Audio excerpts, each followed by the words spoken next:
James Hudson, for Pro Boxing fans, delighted to join Denzel Bentley. Denzel, how you doing? I'm good, man. How you doing? Very good, thank you, mate. Let's go back a couple of weeks. Stopped a tough Mick Hall. Yeah. Having time to reflect and look back on it now, how did you feel your performance was? It was alright. Better than I thought it was when I was just come out the ring. As I've watched it back, I'm watching it thinking, alright, cool, it wasn't that bad. But I still thought it was average. But then again, he's a tough guy. But I think I expected him to come out boxing from what I've seen from him. But he came out having a scrap, so that kind of I had to readjust to that. But it was average.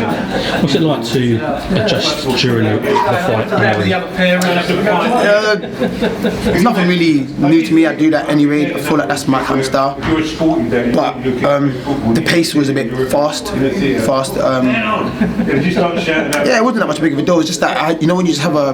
This is why I don't really like watching fighters too much as well, because you have an idea of what you think you're coming in for, and then next thing you know, that's not what they're gonna do. But I found out really late that I was fighting him, so I thought, let me search him up and see who I'm fighting, because I haven't had time to prepare for him or anything, or not prepare for him, but I thought I was fighting Morrison first.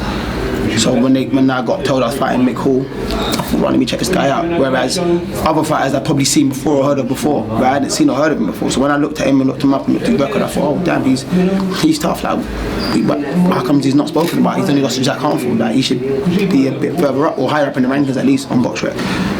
So I looked at him, I thought, he boxes a bit, we're in for a kind of boxing kind of night, but we wasn't in it, we were in for a scrap, which was good anyway. I enjoyed it.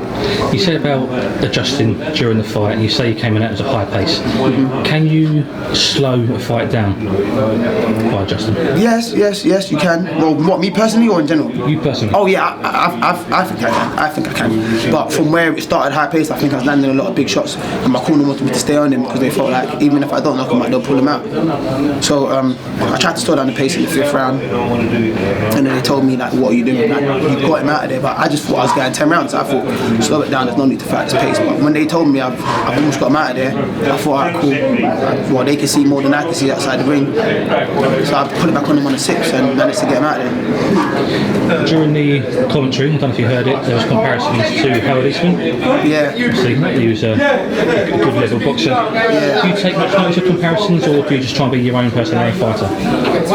No, not really, because just the other day they compared me to Nigel Benn, so and they are two completely different kind of fighters, if you get what I'm saying. So who knows? Next time I get in there, I fight differently. They compare me to someone else, so it doesn't really make any sense. I don't base my style with any of them fighters, even though they are great fighters, and it's nice to be compared to great fighters. But that doesn't mean I'm gonna go start searching up Howard Eastman and Nigel Benn and try and keep up to that expectation. I'm just gonna do what I'm doing, and whoever they compare me to next, they compare me to next. That's their job. It's nothing to do with me. I'm just there to fight. You mentioned the original opponent, Bentley, Morrison. Why did that not happen? Is it a fight you want down the line? It's a fight I wanted then. It wasn't a fight I really looked at until I got asked it. Same with kind of a few fights. But it's a fight that if they can make it down the line, I'll still take. And I'm not quite sure why it didn't happen. You got to ask them. I don't know.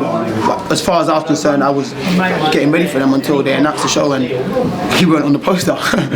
So then that's when I realised, he's not there. But you have to ask them why they didn't want to take the fight, because on our side it was all good. I agreed to it. I said yes, my team said yes, and it was obviously them that didn't either take it in the beginning or pulled out. I'm not quite sure which one it was. What's it like? You go through a whole camp training for one person, and then on fight week it's not that person you're facing. It's annoying though. It's annoying, but I think throughout my 13 fights, about 2 or 3 of them have been the same opponent from the jump. I've had a lot of pull-outs from my debut to my second fight, third fight. All these fights have been a change of opponents. So it wasn't something that really bugged me, but it is annoying when you think you have a certain type of fight, which with Morrison would have been a title fight, and then you realise it's not that type of fight no more. That's annoying. If it was just Morrison without the title, changed to Mick Hall, it wouldn't have bothered me, but where I thought I was finally going to get my hands on some sort of title, and next thing you know I don't, that was what annoyed me more than the opponent change. Talking of titles, your name's firmly in the mix of the British title now.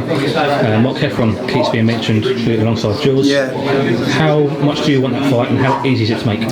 That's the funny thing, because even that fight, that was a fight I wasn't really looking at until it got put to me. But as these fights get put to me, I kind of get like, oh right, that's a good fight, and then I kind of start trying to push for it. And I've been asking for that fight, or agreed to that fight from the first time it got put to me, and it hasn't been made then. We're with the same promoters, offers, so it should technically be easy to make, but it's been difficult. We wanted that fight for last December, didn't come through. He had his own show. They've already put him on another show. He done that. Tried to get him, I think, a couple fights before that, whatever, didn't go through.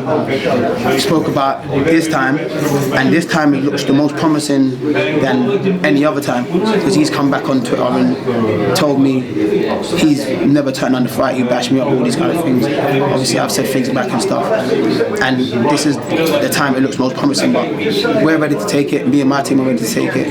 It's down to him and his management and that side of things. I don't know what they're asking for, so whatever they're asking for, if they can get it, then they can get made. And also, your name's in that mix for the British title. How pleased are you with where your career's progressing? I'm happy the way my career's progressing. The only thing that could top that is having my hands on some sort of title right now, which I don't. So it is what it is. Can't moan about it, cry about it. Just got to keep moving on. My name's in the mix for the British title, which is good. That's a prestigious belt. Anyone in Britain will want to fight for that belt, whether they see it as the top of their priorities or not. Some fighters want to skip British and fight for world level, but which is fine. If they got the opportunity to fight for the British, they would. They may not defend it to keep it outright, but they would fight for it. It's an honour to be the champion of the country you're from. So that's how I feel about it. I think that's a prestigious belt. I'm happy to fight for it. I'm happy my name's in the mix to fight for it after only being professional for just under 3 years. 3 years in October, and my name's already in the mix for it. A lot of the other guys that are names in the mix for it have been professional a lot longer than me, and I'm already there. So I think I've been moved the right way, and I think I'm being looked after well. You say that the only thing is you'd like some sort of title. Do you feel you're now past the English title level? Is it the like the IBF Europeans, WBA Europeans sort of level titles, and British title to Commonwealth even? That's a good question. The English title, obviously, I don't know, because my name's been thrown there with the British, so the English isn't something I'm looking at.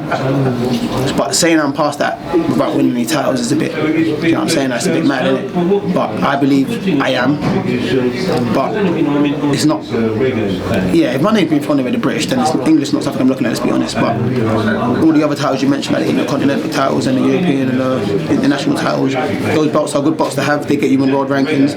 So why not go for one of those belts? I know it may not mean anything like substantially, like you can't retire on one of those belts and say I'm the former IBF international champion, but it gets your world ranking and it moves you forward. So get my hands on one of them belts and I'd be happy.